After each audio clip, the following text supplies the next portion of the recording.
मेरा नाम नीरजा सिंह है और मैं इस बिजनेस को सभी की तरह मैं भी अभी सीख ही रही हूँ। और मुझे कुछ टाइम हो गया है इसमें आए हुए, क्योंकि पहले मेरे हस्बैंड आते थे, मेरे हस्बैंड विपिन कुमार जी आते थे इस मीटिंग में, इस बिजनेस में। वो आते थे यहाँ पे मीटिंग देने, लेकिन परिस्थितियाँ कुछ ऐसी हुई और कुछ जीवन में ऐसे पल आ जाते हैं जो हम सब लोगों ने सोचा नहीं होता, लेकिन जीवन में ऐसे पल आ जाते हैं। तो मेरे जीवन में भी ऐसा बुरा पल आया कि मेरे हस्बैंड मुझे छोड़ के चले गए और कुछ टाइम हो गया है उन्हें इस दुनिया से गए हुए। तो ये बिजनेस जैसे कि 7 पीढ़ियों तक का बिजनेस है, तो ये बिजनेस मुझे विरासत में मिला है। मेरे हस्बैंड मुझे विरासत में बिजनेस देके गए हैं। तो मैं भी आ रही हूँ और सीख रही हूँ।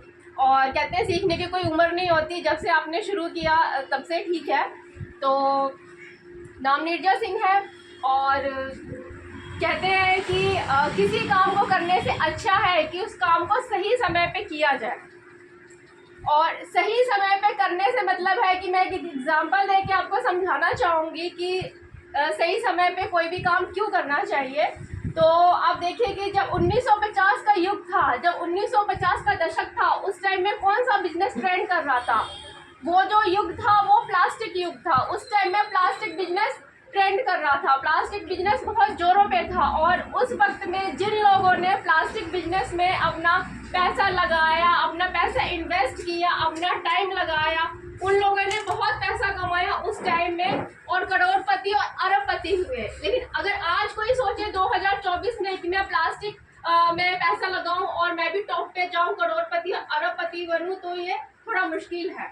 उसके बाद 1960 का बिजनेस आया, 1960 का दशक आया और उस दशक वो वाला जो दशक था वो ऑयल का दशक था, ऑयल इंडस्ट्रीज का दशक था। लोगों ने बहुत सारे तेल के कुएं खरीदे, उसमें अपना पैसा इन्वेस्ट किया, उसमें अपना टाइम इन्वेस्ट किया और वहाँ से भी लोगों ने खूब पैसा कमाया, खूब अरबपति हुए, खूब करोड़पति हुए, क्योंकि वो बिजनेस 1960 में ट्रेंड कर रहा था। तो उन्होंने उसमें अपना पैसा लगाया, ठीक है। अब उसके बाद आए 1970। 1970 में मोटर व्हीकल्स का जमाना आया, मोटर व्हीकल्स का बिजनेस आया। तो बहुत सारे लोगों ने उसके अंदर अपना पैसा लगाया, उसमें अपना पैसा इन्वेस्ट किया, टाइम इन्वेस्ट किया, सीखा, लोगों को सिखाया और आगे बढ़े और काफ़ी सारे करोड़पति हुए। और जिनमें से आपने फरारी का नाम सुना, टेस्ला का नाम सुना, और भी बहुत सारे जो कार है या मोटर व्हीकल्स है बहुत ज़्यादा फेमस हुए। तो वो उस टाइम की देन है, ठीक है। उसके बाद हमारा आया 1980 का दौर और 1980 के दौर में जो बिजनेस ट्रेंड कर रहा था वो कंप्यूटर इंडस्ट्रीज आई और वो ट्रेंड कर रही थी और उसने काफ़ी सारे लोगों को रोज़गार दिया, काफ़ी सारे लोगों ने उसमें कंप्यूटर बिजनेस में पैसा लगाया और आगे बढ़े और खूब पैसा कमाया वहाँ से।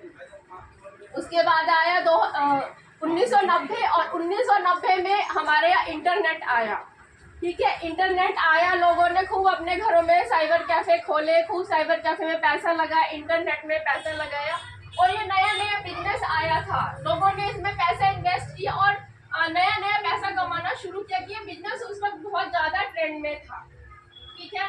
उसके बाद आई हमारी सन 2000 आया और सन 2000 में जो बिजनेस ट्रेंड कर रहा था वो बिजनेस ट्रेंड कर रहा था हमारा इंश्योरेंस पॉलिसी। बहुत सारे लोगों ने इंश्योरेंस पॉलिसी एजेंट बने, बहुत सारे लोगों ने पॉलिसी लोगों को बेचा और बहुत इसमें भी बहुत टॉप पे गए, बहुत पैसा कमाया और बहुत आगे बढ़े। लेकिन अगर आज कोई सोचे 2024 में कि मैं इंश्योरेंस सेक्टर में जाके टॉप पे जाऊं और खूब पैसा कमाऊं, करोड़पति अरबपति बनूं, तो वो थोड़ा मुश्किल है, क्योंकि अब सारी चीज़ें चेंज हो चुकी हैं। तो आजकल लोग काफ़ी समझदार हो गए। अगर इंश्योरेंस कराना भी होता है तो किसी रेपुटेटिव पर्सन को पकड़ते हैं, या इंश्योरेंस कराना होता है तो अपने बैंक के जरिए इंश्योरेंस करा लेते हैं।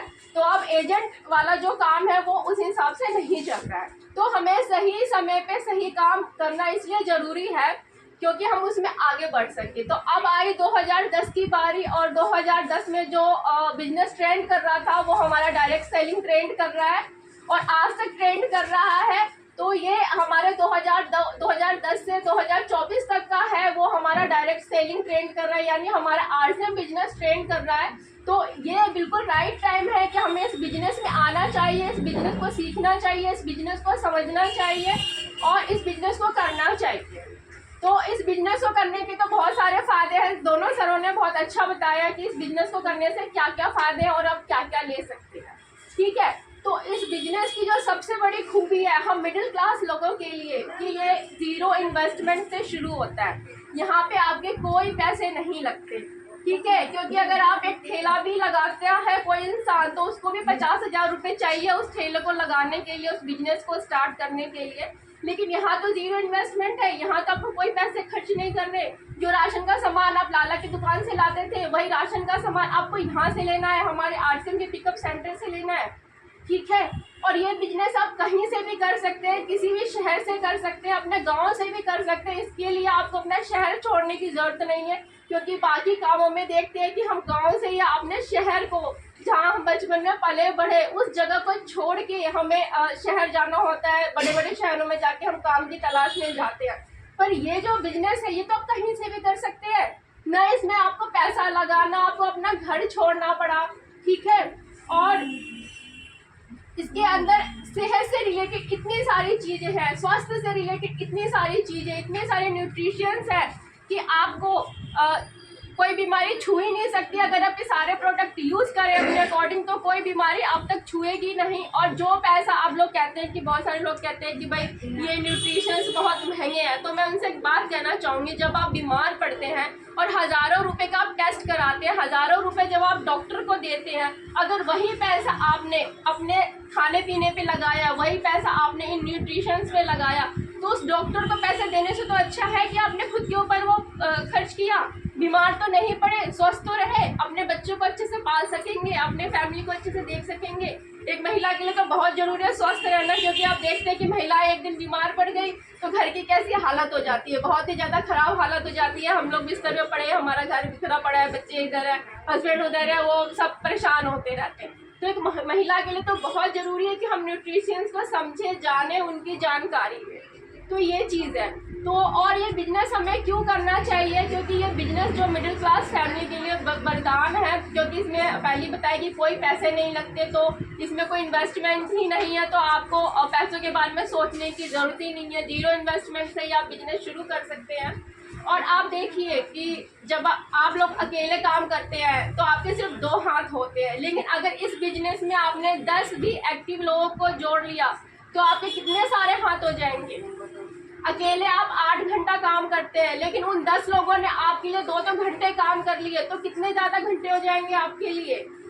ठीक है, तो अमीर बनने का सबसे बड़ा फार्मूला ये है कि जिसके पास जितने घंटे होंगे वो व्यक्ति उतना ज़्यादा अमीर बनेगा, जिसके लिए जितने घंटे काम होंगे वो व्यक्ति उतना ज़्यादा आगे बढ़ेगा। तो ये घंटों का ही बिजनेस है। जब हम किसी जॉब में जाते हैं तो बॉस हमसे क्या खरीदता है, हमसे हमारे टाइम ही तो खरीदता है, हमसे हमारे घंटे ही तो खरीदता है।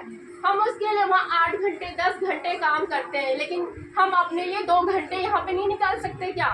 ये 2 घंटे जो हमें जीवन में आगे बढ़ाएगा, ये 2 घंटे जो हमें जीवन में आगे लेके जाएगा, क्या ये 2 घंटे हम नहीं निकाल सकते? ठीक है, वहाँ बॉस होता है तो आप लोग काम करने के लिए तैयार रहते हैं, लेकिन यहाँ बॉस नहीं है तो आप लोग उस हिसाब से काम नहीं करते, क्योंकि कुछ लोगों को वो है ना कि बॉस की डांट सुनने की आदत होती है। तो आप देखिए कि वैसे देखा जाए तो अपने बॉस को कोई पसंद नहीं करता। बॉस कितना भी सुंदर हो, कितना भी स्मार्ट हो, अपने बॉस को कोई पसंद नहीं करता, क्योंकि वो उसके हिसाब से अगर आप काम नहीं करेंगे तो वो तो आपको 4 बातें सुनाएगा ही। तो हर जितने भी जॉब करने वाले यहाँ बैठे हैं वो अपने बॉस से नफरत ही करते हैं, हेट ही करते हैं, क्योंकि जब आप काम नहीं करोगे उनके अकॉर्डिंग तो आपको कुछ ना कुछ कहेंगे। तो यहाँ पे कोई बॉस नहीं है, यहाँ पे आप खुद मालिक है, यहाँ पे ये कंपनी आपकी है और यहाँ पे किसी तरह का कोई टेंशन नहीं है। देखिए, मैन्युफैक्चरिंग कंपनी की, प्रोडक्ट कंपनी के, जो प्लांट्स लगाए वो कंपनी के, आपको किस चीज़ की टेंशन लेनी है? यहाँ पे आपको सिर्फ 2 लोग ही को तो जोड़ना है, कुछ लोगों की तो इस बिजनेस में आपको लेके जाना है। ठीक है, और वही 10 लोग आपके लिए 2-2 घंटे काम करेंगे तो काफ़ी सारे घंटे हो गए आपके लिए, काफ़ी सारे घंटे काम हो गया। तो आप अकेले काम करके आगे बढ़ेंगे या टीम को साथ में लेके आगे बढ़ेंगे, ये आप बेटर समझ सकते हैं। तो ये बिजनेस हमें करना चाहिए और ये बिजनेस हमें मान सम्मान देता है, हमें बहुत कुछ देता है, स्वस्थ शरीर देता है, स्वस्थ मन देता है। मीटिंग में आए तो जो हमारी घर की टेंशनें हैं, जो हम 2 घंटा 4 घंटा मीटिंग में बैठते हैं, घर की टेंशनें, उसे तो हम भूल जाते हैं, उससे तो हम दूर है। जब हम यहाँ रहते हैं तो हम यहाँ के माहौल में रहते हैं, तो इसलिए भी हमें बिजनेस करना चाहिए। और इस बिजनेस करने का जो मेरी ज़िंदगी में जो रीज़न है इस बिजनेस को करने का, और जो मैंने सीखा अब तक इस बिजनेस को करने का, वो वही सीखा कि आप कोई भी काम कर लीजिए, जब तक आप काम करेंगे तब तक इनकम आएगी, और जिस दिन आपने काम छोड़ दिया उस दिन इनकम भी आपकी बंद हो जाएगी। तो जब तक हम हैं ठीक है, हम अपने परिवार को पाल रहे हैं, अपने बच्चों को पाल रहे हैं, लेकिन जब हम इस दुनिया से चले जाएंगे तो उनका क्या होगा। तो हमारी जिम्मेवारी बनती है कि जीते जी हम कुछ ऐसा काम करके जाए कि जिससे हमारी फैमिली सिक्योर रहे। तो ये बिजनेस हमें सिक्योरिटी देती है, सिक्योरिटी जैसी चीज़ देती है, जो सिक्योरिटी मुझे मिल रही है। और सभी ने बताया कि यहाँ पे रॉयल्टी मिलती है, हमारे भारत में 3 लोगों को रॉयल्टी मिलती है, और चौथी रॉयल्टी हमारे टीसी सर दे रहे हैं आरसीएम के जरिए। तो वो चौथी रॉयल्टी मुझे मिल रही है। और रॉयल्टी का मतलब है कि जीवन के साथ भी है, जीवन के बाद भी है, काम करें एक बार और पैसे आए बार बार। तो रॉयल्टी का ये मतलब है कि आप जब तक है तब तक तो आपके घर में इनकम आएगी ही। जिस दिन आप इस दुनिया से चले गए उस दिन आपके फैमिली को इनकम आएगी। तो ये काम हमें इसलिए करना चाहिए क्योंकि हमारी फैमिली सिक्योर रह सके, हमारे बच्चे सिक्योर रह सके। क्योंकि देखिए जीवन का कोई भरोसा नहीं है, कोई ज़रूरी नहीं है कि कोई इंसान बुढ़ापे में ही जाके मरे। जैसा वातावरण हमारा आजकल हो सका है, और दिल्ली तो बहुत ही पॉल्यूशन से भरा हुआ है। दिल्ली तो आप कहते हैं कि जीने के लायक ही नहीं रह गई, सांस लेने के लायक ही नहीं रह गई। तो जो इस वक्त का जो वातावरण चल रहा है उसके हिसाब से हम ये नहीं कह सकते कि कोई 80 साल में ही जिएगा, कोई 100 साल ही जिएगा। अब लोगों की आयु बहुत ज़्यादा कम हो गई है। तो हमें अपने परिवार के लिए ये करना चाहिए और इस बिजनेस से जुड़ना चाहिए, सिस्टम से, इस अभियान से जुड़ना चाहिए। और इस अभियान से जुड़ने के लिए आपको करना क्या है, सबसे पहली चीज़ जो आपको शॉप बदलनी है, दुकान बदलनी है, अपने घर में जो प्रोडक्ट यूज़ हो रहे हैं उस प्रोडक्ट को बदलना है। जैसे शिवानी ने बताया कि आप दुकान से, बाहर की दुकान से कोई प्रोडक्ट लेके आते हैं और आरसीएम से प्रोडक्ट लेके आते हैं, तो उसमें कितना डिफरेंस है। बाहर से जो लेके आते हैं उसमें आपको 1 रुपया रिटर्न में नहीं मिल रहा, लेकिन आप जो यहाँ से प्रोडक्ट लेते हैं उसमें कितना ज़्यादा आपको रिटर्न में मिल रहा है। साल में 2 बार सामान फ्री मिल रहा है, सब कुछ मिल रहा है। तो हमें क्यों नहीं करना चाहिए सिस्टम। तो हमें इस बिजनेस को करना चाहिए, इस बिजनेस में और भी लोगों को लाना चाहिए। और ये बिजनेस ऐसा है कि आप खुद तो आगे बढ़ते हैं, अपना जीवन तो संवारते ही हैं, लोगों का भी जीवन संवारते हैं। तो इस बिजनेस को करना चाहिए। और मिडिल क्लास में, हाँ जी सर, और मिडिल क्लास में जो होता है सबसे बड़ी जो प्रॉब्लम होती है वो फाइनेंशियली प्रॉब्लम होती है, फाइनेंशियली दिक्कत होती है। तो लोग तो कई बार ये भी कहते हैं अच्छा पैसे का क्या करना है, हम जब जाएंगे तो कौन सा पैसा हम लेके जाएंगे।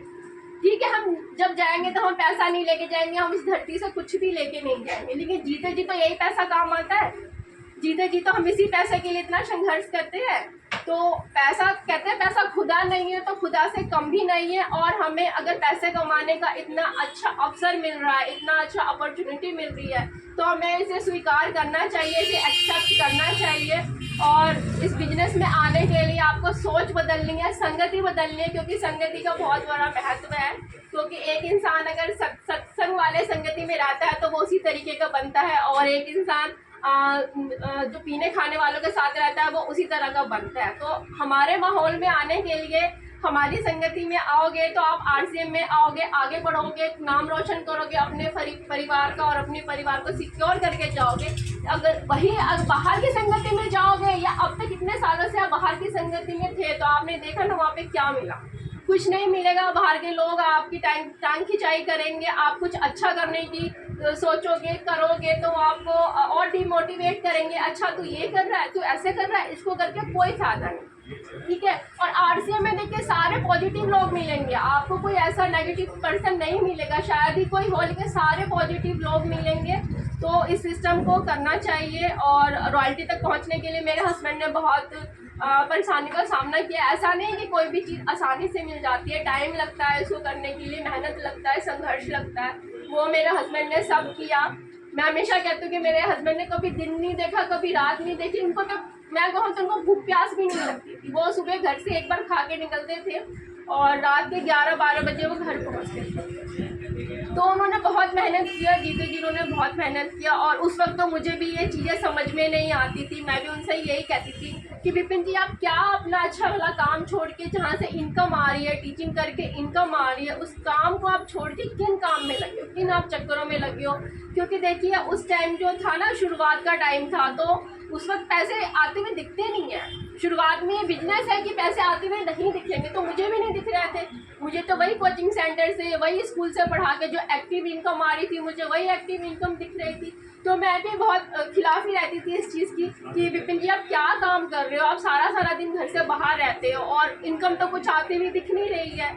तो उस वक्त वो मुझे समझाते थे, लेकिन उस वक्त ये था कि अच्छा एक कान से सुना दूसरे कान से निकाल दिया। क्योंकि जब तक आप प्रूफ नहीं कर देते, जब तक आप सिद्ध नहीं कर देते, कोई यकीन नहीं करता। और विपिन जी ने प्रूफ किया। और यही है कि जो हमारा अच्छा टाइम आया, जब हमारी इनकम बढ़ के आई, तो उसको देखने के लिए मेरे हस्बैंड इस दुनिया में नहीं रहे, जिसका मुझे हमेशा दुख होता है कि जब इनकम बढ़ने लगी, उससे पहले मेरे हस्बैंड इस दुनिया से जा चुके थे। तो मेरे लिए बहुत ही तकलीफ़ का टाइम हो जाता है। जब मुझे पुरानी बातें याद आती है तो बहुत मुझे तकलीफ़ होती है। क्योंकि जिस टाइम में इनकम बढ़ के आई, उस वक्त मेरे हस्बैंड हॉस्पिटल में थे और मैं उनको उस मंथ ये बता नहीं पाई। मुझे नहीं पता था कि अगले दिन ये घटना घट जाएगी। तो जिस जो 6 या 7 तारीख को जो इनकम आती है हमारे सबके अकाउंट में आ जाती है, तो इनकम बढ़ के आई। और मुझे लगा विपिन जी थोड़े से और ठीक हो जाते, तब मैं बता दूंगी। क्योंकि हम हॉस्पिटल के माहौल में थे, वो माहौल ही एकदम से अलग था, तो मैं उनको बता नहीं पाई। और अगले दिन ही विपिन जी के साथ ये सब कुछ हो गया। तो इस चीज़ का मुझे बहुत ही कई बार रहता है कि काश कि मैंने उनको बता दिया होता उस टाइम में, काश कि वो इनकम जो बढ़ के आई है वो मैंने उनको बता दिया होता। तो इस चीज़ का मुझे हमेशा दुख रहता है। लेकिन ये है कि मेरे हस्बैंड के एक सही डिसीजन से, सही टाइम पे सही काम करके जो गए, उस वजह से आज मेरी फैमिली बहुत सिक्योर है, मैं बहुत सिक्योर हूँ, मेरे बच्चे सिक्योर हैं। क्योंकि जब विपिन जी छोड़ के गए, मैं एक हाउस वाइफ थी। उस वक्त मुझे बाहर का कुछ भी नहीं आता था, कोई जॉब नहीं थी, मेरे पास कुछ भी नहीं था। तो बहुत ही परेशानी वाला समय हो सकता था अगर विपिन जी सिस्टम से जुड़ के नहीं गए होते। लेकिन विपिन जी सिस्टम से जुड़ के गए, इस सिस्टम में काम करके गए, अच्छे लेवल का पिन अचीव करके गए। इसकी वजह से मेरे घर में बहुत अच्छी इनकम आ रही है। तो हम सारे लीडर इसलिए इकट्ठा होते हैं कि हम लोग आगे बढ़े, तो आप लोग भी आगे बढ़े, आप लोगों का परिवार भी सिक्योर हो, आप लोग भी स्वस्थ रहे और आपके घर में भी अच्छी इनकम आए। तो इसलिए हमें ये RCM अभियान से जुड़ना चाहिए, RCM अभियान हमें करना चाहिए और लोगों को बताना चाहिए। जय RCM।